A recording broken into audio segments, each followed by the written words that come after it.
Herkese esenlikler arkadaşlar. Nasılsınız? Umarım iyisinizdir. Başlamadan önce El Clasico sona koyuyorum ben. Pek gelmiyor o yüzden. Abone olun, beğenin, paylaşın. Tabi beğenirseniz başından da beğen demek çok absürt oluyor. Neyse. Bu videoda sizlere 1.6 THP motor nedir? Yani Prince motor, Prince diye yazılır. Kim yaptı, neden yaptı, özellikleri nelerdir? Bundan bahsedeceğim. Hadi başlayalım.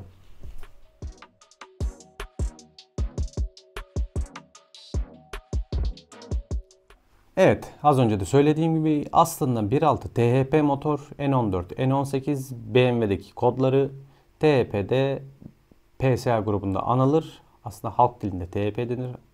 Bu motorun genel adı Prince motordur. BMW PSA grubunun kullandığı adıyla Prince motor grubu. PSA grubunda eski TUV motorların yerini alan yeni bir motor ailesi diyebiliriz. Peugeot bünyesinde BMW ile ortak çalıştırılarak geliştirilen bir motordur kendileri. Hem atmosferik hem de turbo şarj versiyonları vardır. 1.4 ve 1.6 hacimli motor ailesidir. 1.4'ü çok kişi bilmez. 1.4 motorları atmosferik motorlardır. Tamamı alüminyum bloktan üretilmiştir. Yani tamamı alüminyumdur bu motorun. Ve direkt enjeksiyon sistemlerine sahiptir. Yani o diğer eski tip, gerçi yeni arabaların çoğu direkt enjeksiyon da eski tip MM manifoldunun gırtlağından içeri benzin püskürtmez. Direkt tepeden yanma odasına benzin püskürterek çalışır. Önceki videomda bahsetmiştim TUV motorlarda neler yapılır diye. TUV 3 vardı, TUV 5 vardı. Bu 3-5 rakamları silindir hacmini, yani motor hacmini tanımlıyor. TUV da motorun genel adı. Yanlarına ekler geldikçe motorun değişen varyasyonlarıyla alakalı bilgiler veriyor. Tabii bu bilgilere çok hakim miyiz? Değil. Fabrika kendi için bunları daha çok vermiş zannediyorum. Mesela örnek vereyim. Ufak bir özet geçeyim. Şuraya da bir iğne koyalım. TUV motorun geyiklerini merak edenler oradan TUV motoru neler yapılır, TUV motoru nedir konulu videomu izleyebilirler. TUV 3 motor adından da bahsedildiği gibi 3 yani 1.3. TUV 5 de 1.5 değil aslında ama 1.6 hacme sahiptir. Prince motorlar, THP motorlarda EP kodlarıyla anılır. THP motorlarda yani Prince motorlarda EP, EP3 ve EP6 olarak anılır. EP3'ler 1.4 litre hacme sahip ve sonundaki 3 rakamı da hacmini temsil ediyor. 1397 cc'dir tam hacmi. 70 kW ve 140 Nm güç üretir bu makina. Aslında güzel güç. Kilowatt söylüyorum. Bundan sonra zaten her şey kilowattla bilgilendirilme olduğu için araba bültenlerinde de dikkat etmişsinizdir. Her yerde kilowatt. Zaten aslında bu kilowatt cinsinden güç açığa çıkıyor ama bu kilowattın neden beygir gücü olarak kullanıldığı da çok eski yıllarda ilk motorlu taşıt değil yani direkt motor kullanılan elektrikli motorla zaten ilk arabalar üretiliyor. Biliyorsunuzdur. Bilmeyenler için de söyleyeyim. Benzinli arabadan önce ilk önce elektrikli motorlu araçlar üretiliyor. Tabii insanlar kilowatt nedir ne değildir bunu bilmediği için kilowatt cinsini bir beygirin çekebildiği güç olarak tanımlamışlar. Neyse o bölümlere çok girmeyeyim. 1.4 motor atmosferik hem PSA grubunda hem de BMW grubunun Mini One modellerinde kullanılmıştır. PSA grubunda da düşük paketli modellerde kullanılmıştır atmosferik modeli. EP6 motor ise sonundaki 6'dan anlayabileceğimiz gibi 1.6 motordur. Zaten iki seçeneği var. EP8 diye bir şey yok. Aklınızda olsun. EP4 veya 5 de yok. EP3 ile EP6 çok seviyorlar böyle şey yapmaya. TUV 3 ile TUV 5 de aynı şekildeydi. Neyse. EP6 motorumuz 1598 cc hacme sahip. Aslında bence bir turbolu araç için sıkıştırması gayet tatminkar. 11.1 bence güzel sıkıştırma. Yani ben biraz atmosferikçi, gelenekselci kafadan düşündüğümde yani mesela eski Amerikanları da düşünün. İşte 80'ler 90'lar hatch'lerine de baktığınızda öyle gaddar bir sıkıştırmalara sahip değiller aslında. Yani aslında zaten atmosferik araba sıkıştırmayla yürüyor da turbo arabaya neden böyle bir sıkıştırma yapmışlar? Mesela başka bir 1.6 motorlu arabaya baktığında işte 10.2, 10.3 falan oluyor ama bu araba 11.1 turbolu halde. Neyse, oraları da geçiyorum. Şimdi EP6, direkt düz EP6 1598 cc atmosferik 11.1 sıkıştırma, 88 kW kW güç üretiyor. 160 Nm, 160 Nm de tork üretiyor. Güzel, tatminkar. Bu atmosferik versiyonları yine bir önceki EP3'teki gibi EP6'da da yine Mini'nin düşük donanımlılarında, yani Mini One veya düz Cooper'larda, PSA grubunda ise yine işte 207, 307, 308 falan filan o dönemlerde neydeyse, yani hani direkt bunların hepsini binek otomobillerde kullanmışlar. Genel olarak bilgi anlamında buralara giriyorum. Şimdi daha ilerleyen dakikalarda da neler yapılabilir 1.6 THP odaklı konuşacağız. Yani Prince Motor turbolu versiyonunda. Ufak size bir bilgi geçiyorum. Zaten şu anda da 2 atmosferik modelinden bahsettim. Bize asıl haram beygir turbolu modelinden bahsetmeye sıra geldi. Ve konumuz turbo şarjlı EP6 DCT, DTC, CBC, DBC, EP6 DT modeli, turbolu modelinin ilk çıkan kodu. Şimdi EP6 DT dediğimizde bu motor kimde var? İlk önce ufak bir bilgilerini, güç, torktan bahsedeyim. Bu da yine 1598 cc. İlk çıkan modellerinde çoğu kişi bilir. Zaten 150 beygirlik bir modeli vardır. 207 GT'de, DS3, D Sport'ta, bende vardı D Sport, D Sport ya da neyse modelinde, bunlar kullanıldı ilk versiyonlarında, GTI modeli olmayan araçlarda diyelim. 150 HP ve 240 Nm tork üretiyor bu makinemiz, EP6 DT modeli. Dediğim gibi 207 GT, 207 CC, DS3, D Sport, 150'lik ve sonrasında bazı yaşanan aksaklıklar gerekse servis tarafından bir bülten oluşturularak kimi araçlar geri çağrılma, kimi araçlarda parça değişimi veya bakım sırasında iyileştirilmiş, yenilenmiş parçalarla bazı kusurları örtülmeye çalışılmıştır. Nedir bu kusurlar? Trigger kayışının, yani trigger zincirinin, bu arada bu araba zincirli, zincirinin kasnaklarında, zincirin kendisinde bir bollaşma sorunu yaşıyor. Bu da zaman içerisinde triggerin kayma, sapma, atlama, hoplamasına ve piston sübap ilişkisini sıkı fıkı hale getirmeye yarıyor. Yani aslında piston yakalamış, sibop yakalamış oluyorsunuz. Neyse. Bunun dışında yüksek basınç pompası. Yüksek basınç pompası arızası yaşayan zaten çoktur diye düşünüyorum. Benim DS3 2012 idi galiba ama ondan önce 207 GT'ler çıktı. Yüksek basınç pompası. Ondan sonracıma 2-3 tane yüksek basınç pompası var. Zaten bunlar bir arıza verdi mi hangisi habire değiştir babam değiştir. Yok ondan sonra sente bollaşmış, sente kaçık bilmem ne, bu arızalar çok yaşanıyordu. Ondan sonra bir geliştirme, revizyon, servise geri çağırma tırışkaları veya bakıma gittiğinde yeni güncellenmiş parçalarla bakımdan çıktığında arabanız hızlanmış oluyordu veya işte daha güvenli hale gelmiş oluyordu. Bunun üzerine yeni çıkan modelde bu arızalar giderildi. Ben mesela DS3'ümde 3. sekman kanalı kırdım. Yüksek basınç pompası arızası. Sonra araba bir ara atmosferiğe geçiyordu. Dump valve kesiyordu, basıncı dışarı veriyordu. Basınç bir türlü üretemiyordum. Araba atmosferiğe dönüşüyordu. Sonra bir daha motor kırdım. Sonra bir daha motor kırdım. Tamam, devamlı servis bakımlıydı benim arabam ama yine de tatsız, sıkıntılı oldu. Kimisinde ilk kırışımı garantiden yaptırdım. İkinci kırışımda iyi niyet garantisinden %80'i küsür bir şeyi karşılandı. Ben işçiliğini ödedim. Sonra komple sandık motor verildi. Sonra illallah edildi ve satıldı. Sattığıma pişman oldum. Gerçi o ayrı konu yani. Sonra bir alan kişi bir yazılım güncellemesiyle yani yazılım yaptırmış. Diğer bir söylemle çip yaptırmış diyelim. Ama yazılım yaptırmış araca ve bu sorunlardan kurtulmuş. Keşke ben de yaptırsaydım ben ama işte orijinalcilik bilmem necilik servis bakımlı araba sonra sorun yaşamayayım ayağına hiç ellememiştim. Neyse.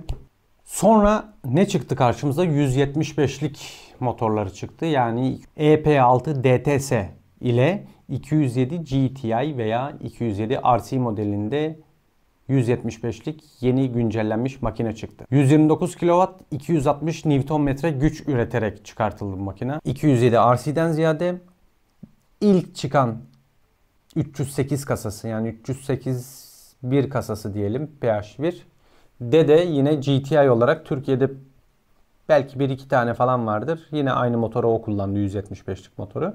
Sonrasında EP6 CDTS modeli de DS3 Racing modelinde kullandı. 202 beygirlik olan. Aynı motorun BMW kendi tarafından güncellediği versiyonunda Mini Cooper S John Cooper Works modelinde 211 beygirlik, yani 155 kW'lık modelini kullanmıştır ki kendisi sadece BMW tarafından kullanıldı. Yani bu motorun birebir aynısı PSA grubunda kullanılmadığı 211 beygirlik modeli. Ve bu o dönemde N14 diye, N14 diye anılıyordu yanlış hatırlamıyorsam. En güzel modeli de bu arada, tarihlerde bir ufak tefek şaşırmalar yapıyorum, kusura bakmayın. 2010 yılında RCZ'nin kullandığı bir motor var. 200 beygirlik olan EP6 CDTX modeli. 147 kW, 275 Nm torka sahip.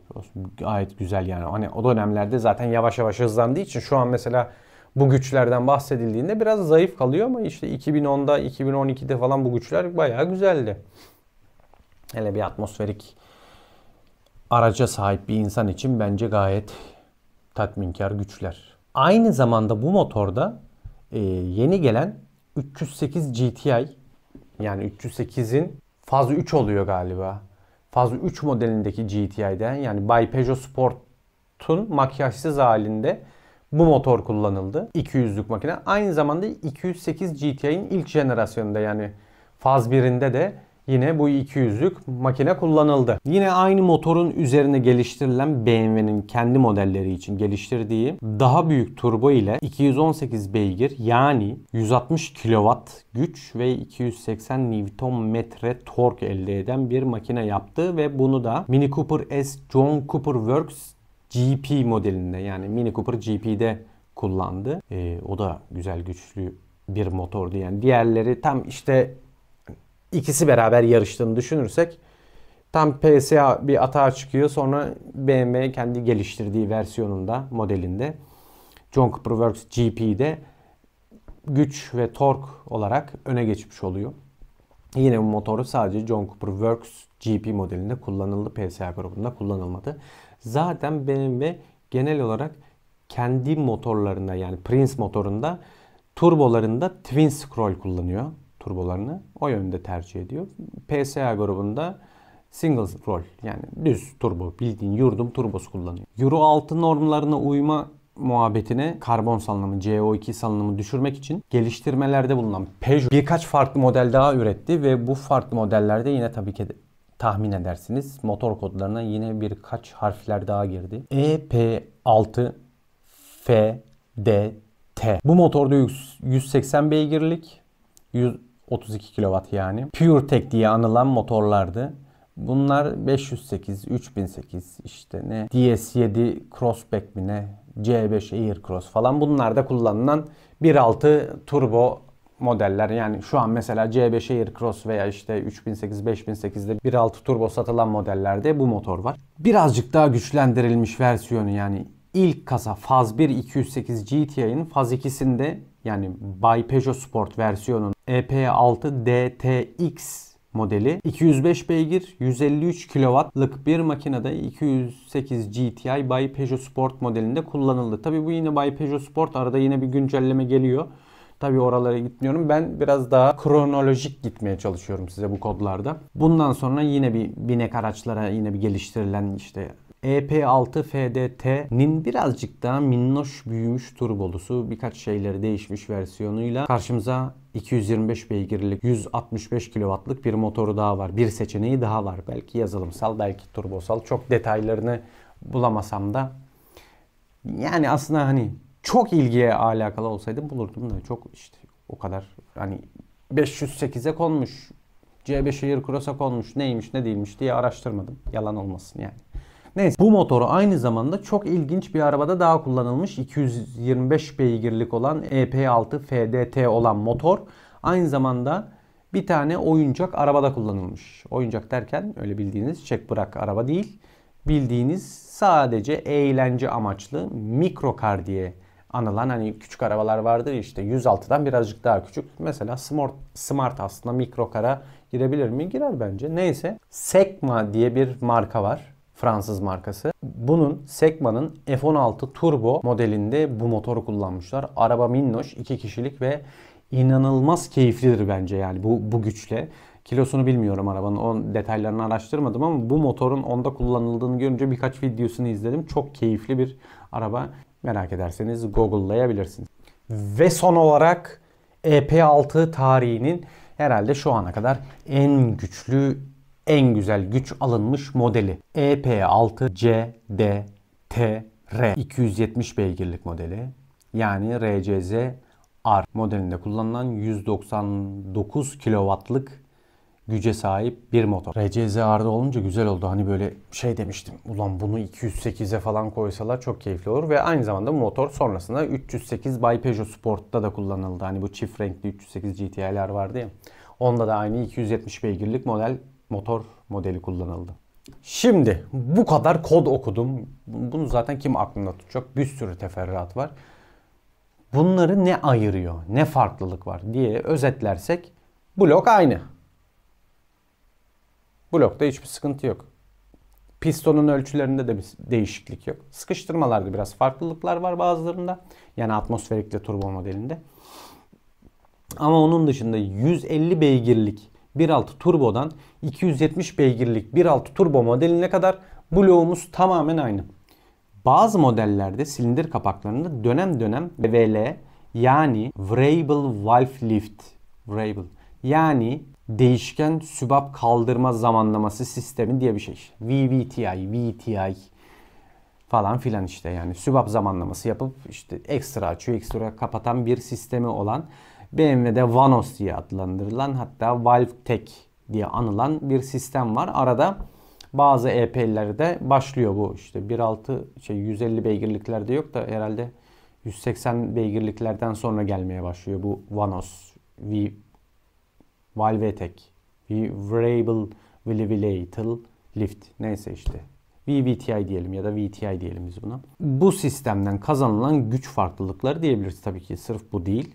Tabii ki büyük bir turbo farklılığı var. Yani büyük bir turbo derken öyle gidip hemen laps diye Supra'lara bilmem nelere konulan öyle eşek kafam kadar olan turboları hayal etmeyin. Yani ilk başta başlıyorsun şu kadarcıkla fındık turbo.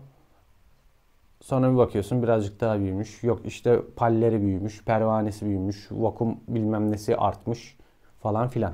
Yani uzun lafın kısası PSA grubunda EP6 diye başlar. Kapak, emme hattını, enjektörler, bujiler, bobinler, intercooler yolu, intercooler boruları veya intercooler'ın kendisi soğutma sistemi, yani turbodan gelen sıcak havayı soğutma sistemi, emme hattındaki ufak tefek farklılıklarla bu EP6 ve sonrasındaki harflerdeki değişiklikler hep bunlara işaret eder.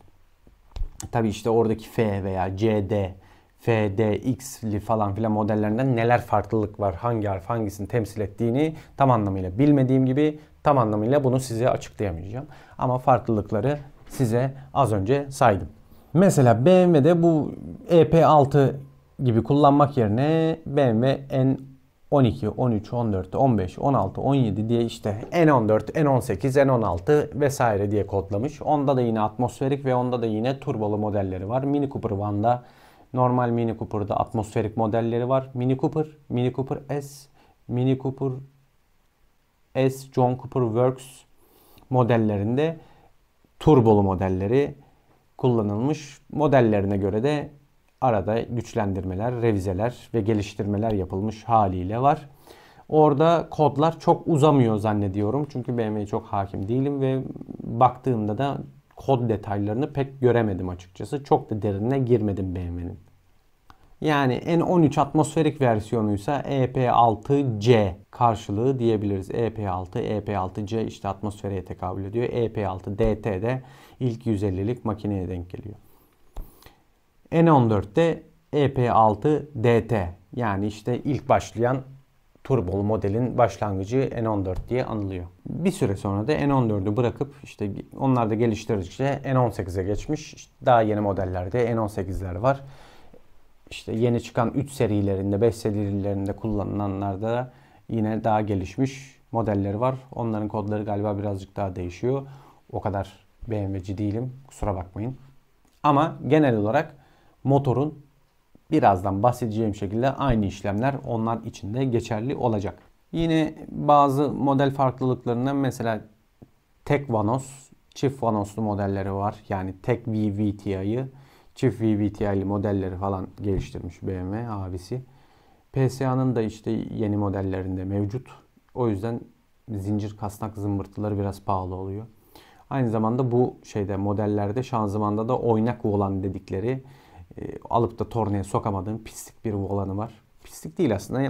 Vites geçişlerinde araç içindeki sarsıntıyı engellemek için daha konforlu bir sistem kullanılmış ki bu bizim motor konumuzun dışında, burayı böyle ufak bir bilgi olarak size veriyorum. Yine aynı şekilde o da alüminyum blok kullanmış BMW abimiz. Yine direkt enjeksiyon. Yine turbo ama az öncelerde bahsettiğim gibi Twin Scroll turbo tercih etmiş BMW abimiz. Twin Scroll nedir? Çift hava girişli turbo diyelim bunun Türkçesine. Öyle daha anlaşılır olacak. Şimdi bildiğimiz yurdum turbosu. Tek giriş, egzoz gazını alır. Buradaki pervaneyi döndürür. Vakum bölümü, tek giriş, çıkış, havayı pompalar. Şimdi bunun yerine çift giriş, çift çıkış ya da çift çıkışta tek giriş.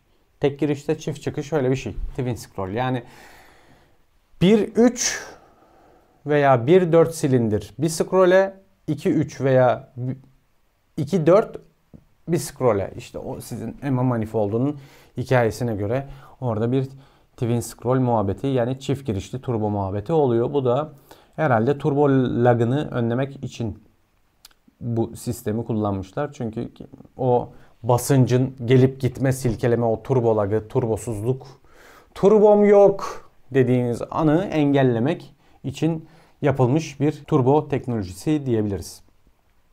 Evet, şimdi gelelim zurnanın zortladığı yere, yani asıl konumuz olan 1.6 TEP Prince motorumuza ne yapabiliriz? Şimdi ana fikir buydu. Biraz genel bilgi olarak girdik.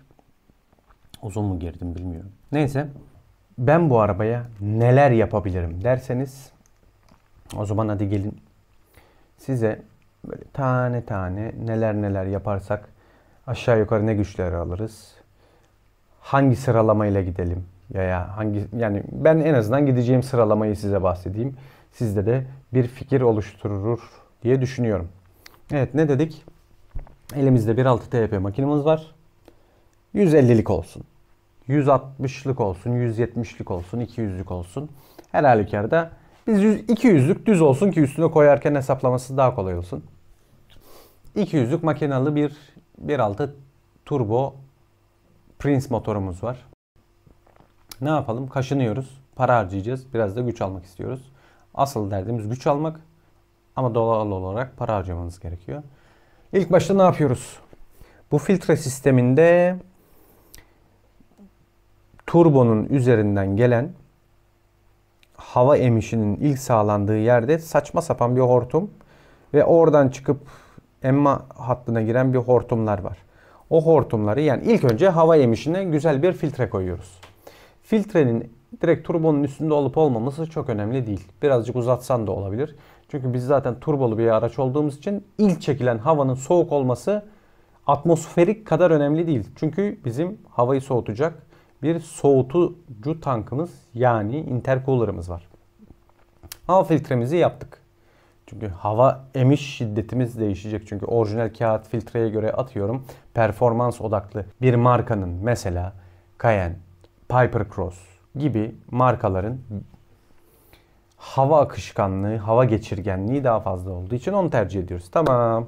Elde var bir. Şimdi diyorsun filtreyi yaptık. Filtre yaptık. Nasıl yaptık? O filtrenin ağzına ufak bir torna geçmemiz gerekiyor. Çünkü bizim turbomuzun ağzı biraz küçük. Çünkü turbomuz fındık kadar. Oraya bir tane tornada ayak yapacağız veya hazır bir kit alacağız. Neyse yaptık, filtremizi koyduk. Plastikten kaynaklı olan ısınmayı birazcık ortadan kaldırdık. Çünkü en azından aşağıdan panelden gel, sağa git, sola git borusunu kesip derken kesmiyoruz, aradan çıkartıp yani. Filtremizi koyduk. Filtremizden sonra zaten emme hattına gidiyor. Özür dilerim. Filtremizden sonra intercooler'a, intercooler'dan emme hattına giriyor. Emmeden yanıyor. Egzoz gazı olarak turbo palini döndürüp bu döngüyü başa sarıyor. Turbo yeniden emiyor. Intercooler'a gidiyor. Oradan emmeye giriyor. Evet, sadece bir hava filtremiz yapıldı ve sonrasında ne yapardı? Bir dump valve. Dump valve ne işe yarar? Wastegate değildir. Dump valve bir blow-off diyebiliriz. Elektronik blow-off. Şimdi bizim basıncımızı tutuyor bu abi. Şimdi gazdan ayağımızı çektiğimizde elektronik olduğu için içeride kalan basıncı dışarı veriyor ki sistemi rahatlatsın. Bir tane dump valve yapıyoruz ve dump valve'i de orijinalden değiştirmemizin sebebi şu. Biraz yüke bindiğinde elektronik dump valve'ler yandan kaçırıyor basıncı. Basınç kaçırdığında güç kaybediyoruz. Bir tane dump valve'imizi alıyoruz. Bazı satılan dump valve'lerde sesli dump valve diye bir model var.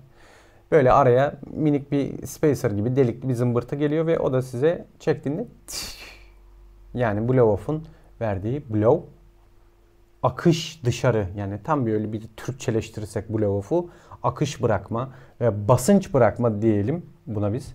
Basınç bırakmayı gerçekleştirip ve bir ses çıkıyor. Bu sesi sevenler için bunun bir sesli versiyonu var. Bir de düz yurdum dump valve var. Daha sıkı diyaframı ve yayı olan.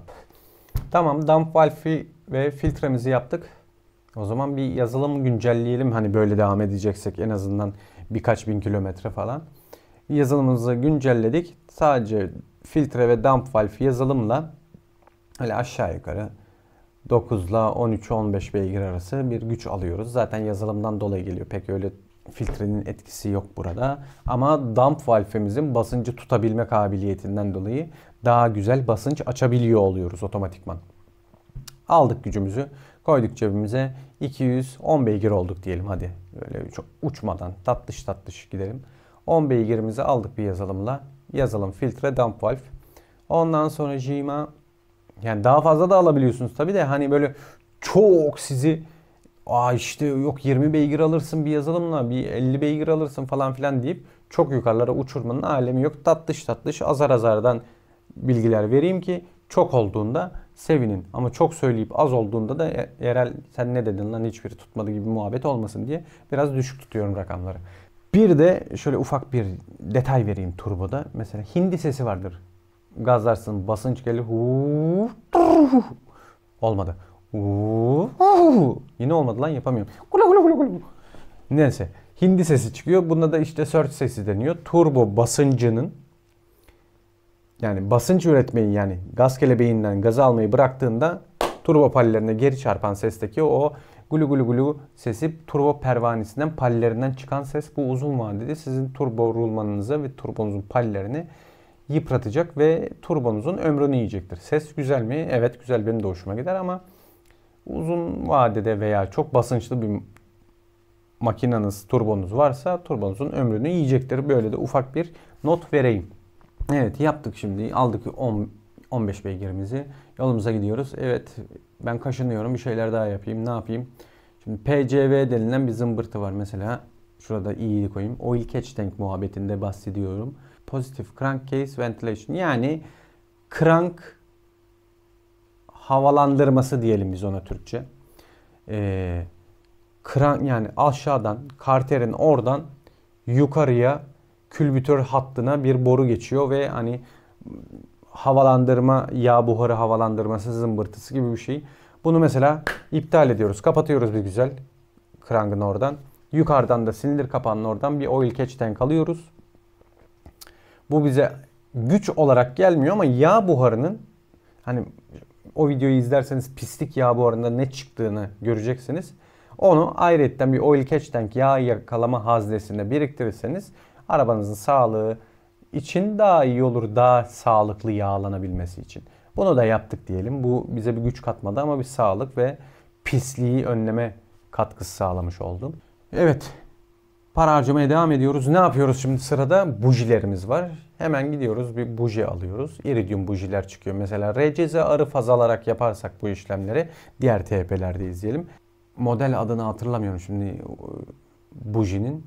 İridium bujiye geçiyoruz ve ateşleme bobinlerimizi değiştiriyoruz. O dönemlerde mesela RCZ-R by Peugeot Sport'un kullandığı bobinlerin aynısı C4 Picasso modelinde çıkıyordu. Parça kodları farklı ama iç üreticileri, yani üreticinin içine koyduğu kutuların referansları farklı olsa bile aynı ürün çıkıyordu. Zaten ürünün incelediğinizde ürün kodu, yani parça kodu ayrı, ürün kodu ayrı, ürün kodu aynı, parça kodu farklı olarak çıkıyordu. Bir dönem zaten onları yedek parçacılık yaptığım zamanlarda C4 Picasso'nun bobinlerini THP'cilere satıyorduk. Yani aynı şekilde miniciler de kullanabiliyor. Zaten soketleri olduğu için bir sorun teşkil etmiyordu. Çok fantezik işler yapacaksanız R8 bobinlerinden hikayelere girebilirsiniz ama soketleri farklı olduğu için birazcık daha sizi uğraştıracak. Neyse. Iridium buji ile bobinimizi taktık. Ne yapıyoruz? Böyle devam edeceğiz. Hemen bir yazılım güncellemesi yapıyoruz. Bobin ve iridium bujilerden sonra aşağı yukarı yine bir 5-6 beygir cebimize koyuyoruz. Arabamız oldu mu size 220 beygir? Güzel. Hani kötülerden düşünerek söylüyorum. Güzel güç. Basıncı birazcık daha açabiliriz. Yanmamız daha kaliteli olduğu için gücü daha rahat üretiyoruz. Belki devir bandımızda ufak tefek değişiklikler oluyor yazılımımızla ve benzini tabii ki hesaba hep katacağız da ama bu konuşma üzerinde benzinin hep aynı kalitede olduğunu düşünerek konuşuyorum.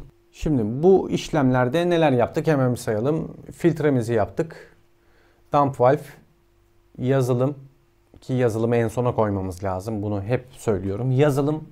Yazılım her zaman her işlemin sonrasında yapılan. Yani en son yapacağınız şey yazılım. Mesela Gran Turismo'cu bir nesil olarak o bana hep saçma gelmiştir. Filtre koyuyorum işte motor bilmem ne stage'lerini arttırıyorum. Lan en baştan zaten ucuz diye yazılım yapmışım. Bir sonrakilerde güncelletmemesi bana zaten mantık hatası geliyordu. Neyse oraya geçiyorum. Filtre dedik.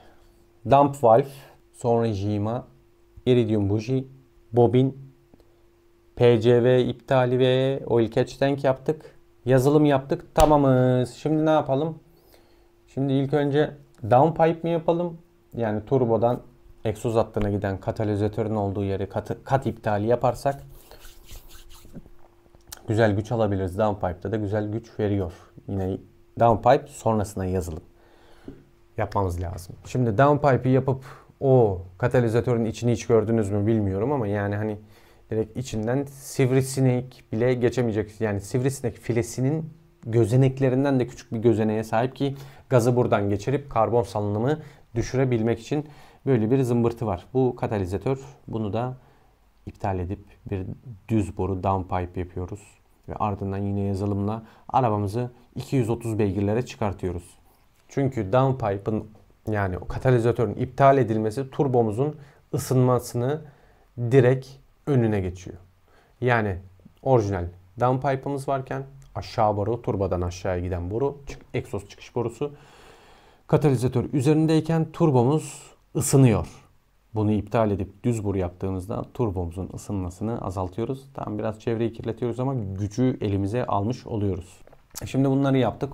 Intercooler'ı değiştirmeli miyiz? Hani direkt büyük koyalım falan filan. Dur.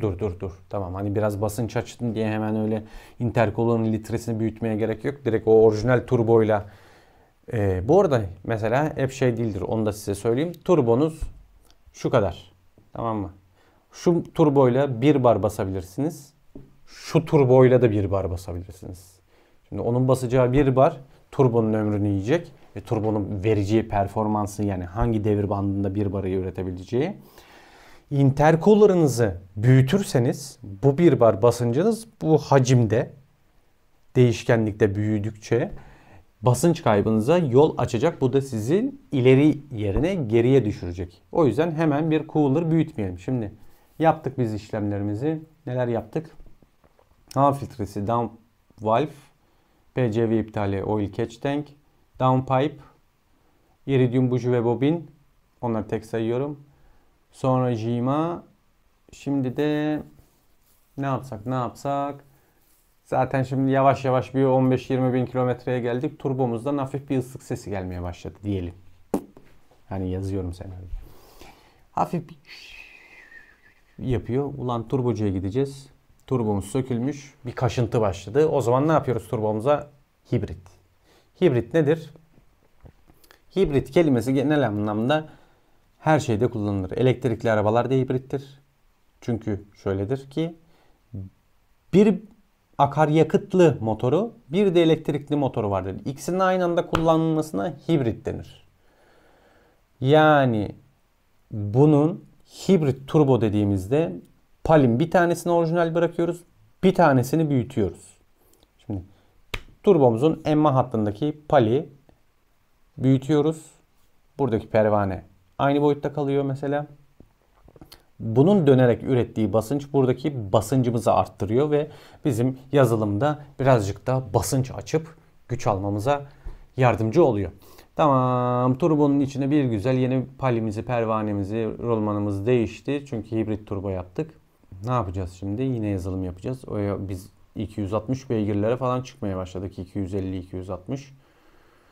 Tamam, şimdi intercooler olabilir. Mesela TEP motordan bahsediyorum. PSA grubu için ön paneli aşağı yukarı TEP'lerin hep aynı. Kimisinde intercooler olmadığı için orası plastik kapalı. Mesela eski C2'ler VTS 1.6 benzinli VTS atmosferiğin orası kapalı ama 1.6 HDI modelinin oraya intercooler geldiği için açık. Yani tutup orayı kesebiliyorsunuz. Farz misal 208 GT'niz var. 208 GT yok lan, 208 GTI birinci jenerasyon var. Onun panelini aldınız. Cooler koyacaksınız büyük. Yerleri biraz müsait. 308 GTI ve RCZ R'ın cooler'ını alıyorsunuz. Daha büyük, daha geniş. Onu ön panelinizde birazcık kes biç yaparak laps diye oturtuyorsunuz. Hacmi de güzel. Onu koyduktan sonra zaten hibrit turbomuz da var. Onun yerine yok ben hibrit turbo ile uğraşmayayım ya da yaptım, tatmin etmedi, birazcık daha basınç alayım. Hani ben kaşınıyorum, bu güç bana yetmedi, devamlı uğraşacağım diyorsanız gideceksiniz bir tane sonradan haricen satılan bir turbo aldınız diyelim. Ve bunu montajlarken birazcık daha özel yapım işler sizi bulacak. Çünkü orijinalimizde bizim dump valve'imiz var. Dump valve elektronik bir sistem. Sonrasında piyasada satılan birazcık daha büyük turbomuzda bizim dump valve yok artık. Blow off var. Blow off, wastegate bilmem ne. Emme hattıyla egzoz hattının açısı farklı vesaire. O yüzden bir sıkıntı yaşayacaksınız. Yani özel işler, özel borulama işleri devreye giriyor. Yani mesela Mini Cooper, John Cooper Works'ün turbosunu aldınız. PSA grubu aracınıza takacaksınız. Turbonuzun emiş ve egzoz yönlerinde bir ufak şaşmalardan dolayı yine bir borulama işiniz oluyor. Çünkü direkt altak olmuyor. O BMW farklı bir yol izlemiş turbosunun hattının sisteminde. PSA grubunda farklı çalışıyor. Yani yapısal tasarımını BMW daha farklı kendi motorunun iç havuzuna göre bir tasarım yapmış olduğu için PSA grubundakileri de alıp uyduramıyorsunuz. Yani uydurursunuz, birazcık yine az önce dediğim gibi özel custom borulama işleri sizi karşılıyor. Neyse, şimdi yine bir özet geçelim, bir hatırlayalım neler yapmıştık arabamıza. Filtre, dump valve, PCV iptali, oil catch tank, buji, bobin, downpipe, hibrit turbo ya da turboyu değiştirdik. Turboya girdik yani artık. Yazılımımız var. Turbo, hibrit turbo ve yazılım yaptık diyelim. İşte ondan sonra yazılımdan önce intercooler. Havayı soğutmamız lazım. Artık birazcık daha basınç yapıyoruz ve yazılım. Değil mi? Ama işte büyük turbo olayında birazcık daha detaya girmek istiyorum. Bu saydığım listeyle herhalde bir 280'leri, 270 beygirleri falan bulduk biz. Şu an iyiyiz, bayağı güzeliz yani. Hatta yani o hibrit turbo veya turbo seçeneğinize göre o 280-290'ı da bulacaktır yazılımınızda. Hani daha da açarsınız da ben 30 bin, 40 bin sorunsuz kullanmak istiyorum. Ya kardeşim ben 10 bin gazlayayım bana yeter de diyebilirsiniz. O arada o yazılımcınıza bunu söylediğinizde o size göre bir ayar çekip basıncı verecektir size. Haram beygir bu yüzden diyorum. Atmosferik arabada ben kaç işlem yapayım bu güçleri alamıyorum. Neyse işte atmosferikçilik böyle bir şey. Mesela turboyu değiştirdik. İşte açtık kesenin ağzını. Turbo işine girdik. Orada intercooler ve turbo bölümünde. Intercooler'ı zaten belli bir litreye ulaşmamız lazım. Yani hava litresi. Onun dışında turboda şöyle söyleyeyim. Kodlar işte K03 veya KT bilmem ne neydi işte. Hatırlayamadım şimdi. İsimlerden bahsetmek yerine ilk başladığımız cücük turbodan boyutsal olarak bir üst diye bahsedeceğim. Garrett K03 olsa gerekti bizim THP'lerde, PSA'da kullanılan turbo. Ama John Cooper Works'te Borg Wagner, RCZ-R'da da Borg Wagner vardı. Ya da tam tersi miydi? Neyse. Borg Wagner'in RCZ-R, Borg Wagner'in LM25 TF modelini kullanıyor. 270 beygirlik modelinde. Yani yine hani PSA grubundan bahsediyorum şimdi. Gerçi BMW grubu da aynı şekilde 1.6 turbo kullanıyor. 270 beygirlik RCZ R'ın 308 GTI Peugeot Sport'un bu Borg Wagner turbosunu alıp kullanırsa hani birazcık daha hızlı borulama işlemlerini yapabilir diye düşünüyorum. Çünkü genelde hani zaten hazır onun bir sistemi var. Ona bir şeyler uydurmak daha kolay olacaktır. Bu da ufak bir not olsun.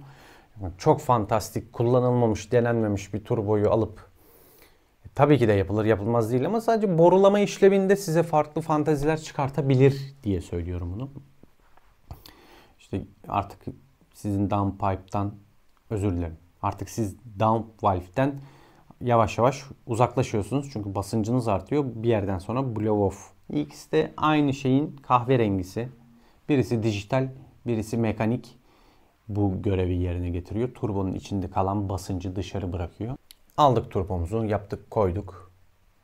Bir güzel en sonda yazılımımızı yaptık. Aldık 270-280 beygirimizi. Bu arada neden fabrika 270 yapmış, 280 yapmamış falan filan. Bu aynı şeyler, ayarlamalar değil mi? Evet ama fabrika arabasını 50 bin 60 bin gitmesini değil de 100 bin, 150 bin, 200 bin gidebilmesini düşünerek bu şekilde yapıyor. Yani birazcık da güvenli sularda yüzmeyi tercih ediyor. Her arabada olduğu gibi ister düz dizel, ister turbo dizel, ister atmosferik benzinli, ister aşırı besleme benzinli modellerde hep böyle birazcık da güvenli alanda kalmayı tercih ediyorlar. Siz yok kardeş ben güvenli değil riskli alanda devam etmek istiyorum derseniz açarsınız basıncınızı. Şimdi dedik ne dedik? Tatminiz 280 beygir, 270 beygir, ne güzel 290 beygir ama yok derseniz ki diyebilirsiniz. Daha da işin içine girerek ne yapabilirsiniz? Daha güçlü kol, daha güçlü piston ki turboda basınç artıracağınız için sıkıştırmayı biraz düşürmeniz gerekecek. Sıkıştırılması düşürülmüş pistonlar alacaksınız. İşte A piston, B piston, CP, King neyse artık işte. Forged denilen diye anılan pistonlarımızda biraz basınç düşürerek turbomuzu da zaten arttırdığımız için o yolda birazcık daha ilerleyebilirsiniz. Sonra daha büyük turboya geçebilirsiniz. Böyle böyle devam eder. Tabi turbonuzu büyütünce ne olacak? Turboyu büyütüp doldurabilmek için sizin devir bandınızın aralığı kayacak. Şimdi ufak fındık turboyla siz 2500-2800'de basınç alırken basınç geldi ama 2500-2800'de aldığınız basınç 4100-4200 gibi bitti. Değil mi? Hani böyle belki 3900. Ama turboyu büyüttünüz. Bu 2500'de aldığınız yani basıncın gelmesi yavaş yavaş ileri sarıyor. Turbo ne kadar büyüdükçe onun dolma bölümü birazcık daha arkaya gidiyor. Mesela atıyorum twin turbolarda, biturbolarda onu mesela size yayarak veriyor. Yani biraz daha lineer bir çizgide o basıncı yakalamanızı istiyor. Yani böyle bir vıy vıy vıy vıy değil de böyle birazcık daha doğrusal bir çizgide basıncı sağlamanız için bunu yapılıyor. Bunun da siz turboyu büyüttünüz. Basıncınız daha geç geleceği için o hunharca diye o yapışan saçma sapan büyük turbolu bir arabanız olacak veya diye gelip tatlı tatlı size zevk veren bir turbonuz ki ben zevkten yanayım. Wow, araba sarsın dağlara taşlara pata pata çata pata çata pata gideyim.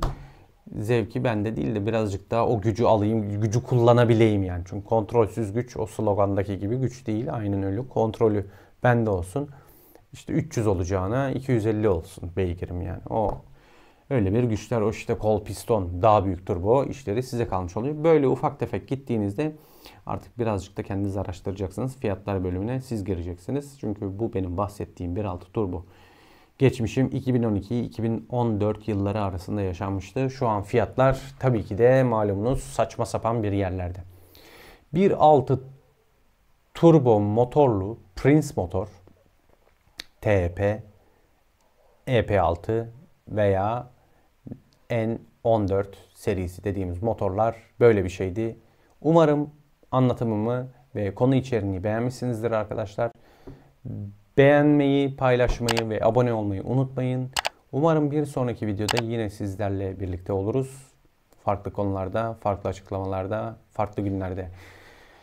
Hepiniz sağlıcakla kalın, hoşça kalın. Ben Erel. Esenlikler dilerim.